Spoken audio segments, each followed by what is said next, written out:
Dans les 3 premières capsules, nous avons vu qu'un photon possède une polarisation, que ceci peut être en superposition selon la base avec laquelle on la regarde, et que mesurer dans la mauvaise base donne un résultat aléatoire, en plus de modifier définitivement sa polarisation. Mais à quoi tout ça peut-il bien servir? Dans cette vidéo, nous assemblons ces morceaux pour construire un protocole de communication sécuritaire utilisé en cryptographie. Imaginez que 2 personnes, appelons-les Alice et Bob, veulent s'échanger un message secret. Le problème, c'est que tous les canaux de communication peuvent être écoutés.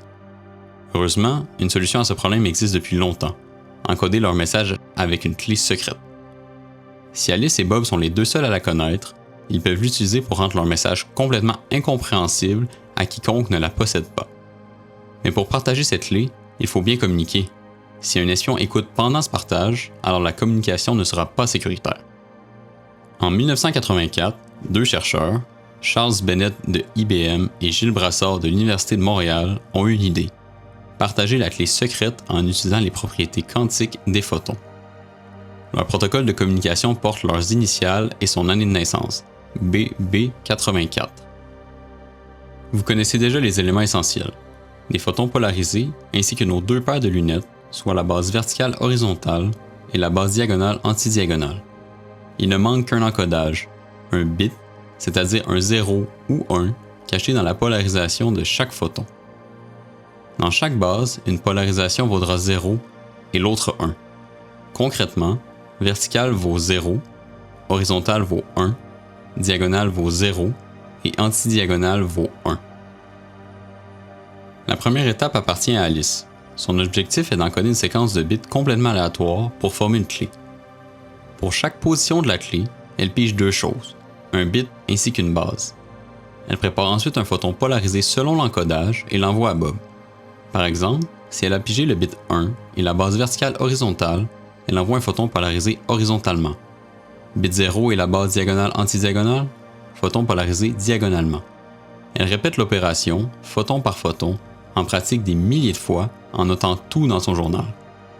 Détail crucial ici, les bits et les bases pigées par Alice doivent absolument rester secrets. Personne ne peut les connaître, même pas Bob. De son côté, Bob reçoit les photons 1 à 1, mais puisqu'il ne connaît pas les bases d'Alice, il ne sait pas quelle paire de lunettes enfiler.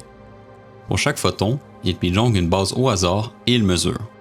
S'il pige la même base qu'Alice, il mesure dans la bonne base. Le résultat est certain, il obtient exactement le bit envoyé. Par contre, s'il pige l'autre base, il mesure un photon en superposition.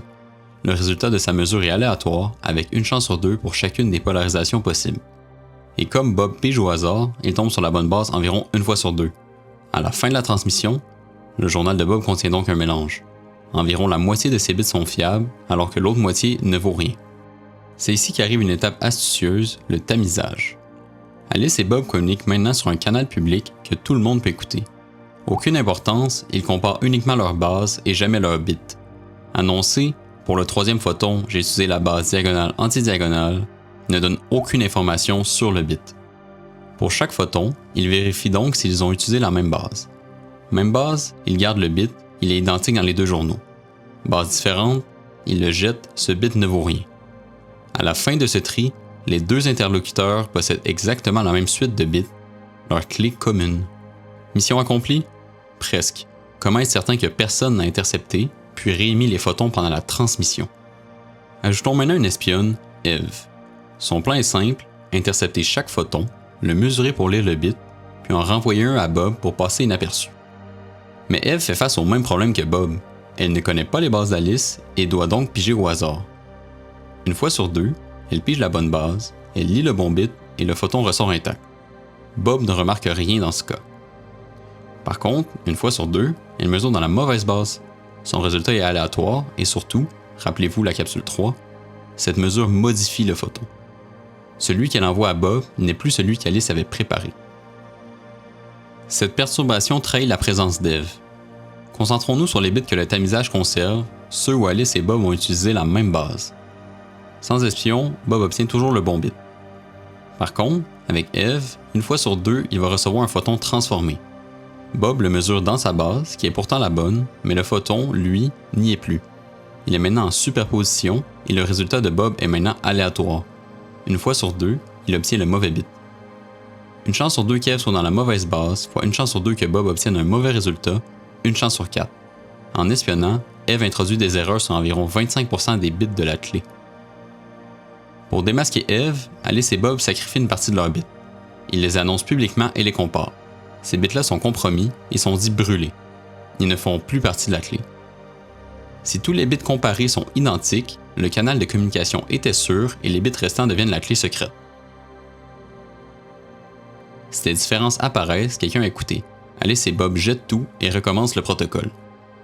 Eve ne peut pas non plus compter sur la chance.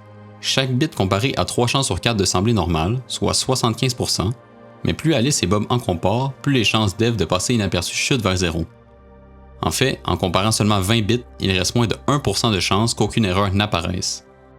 C'est ça la beauté du protocole BB84. Sa sécurité ne repose pas sur un code compliqué que des ordinateurs super puissants pour un jour casser. Elle repose sur une loi de la physique quantique.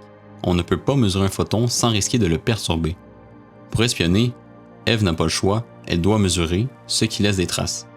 La physique quantique ne rend pas l'espionnage difficile, elle le rend détectable.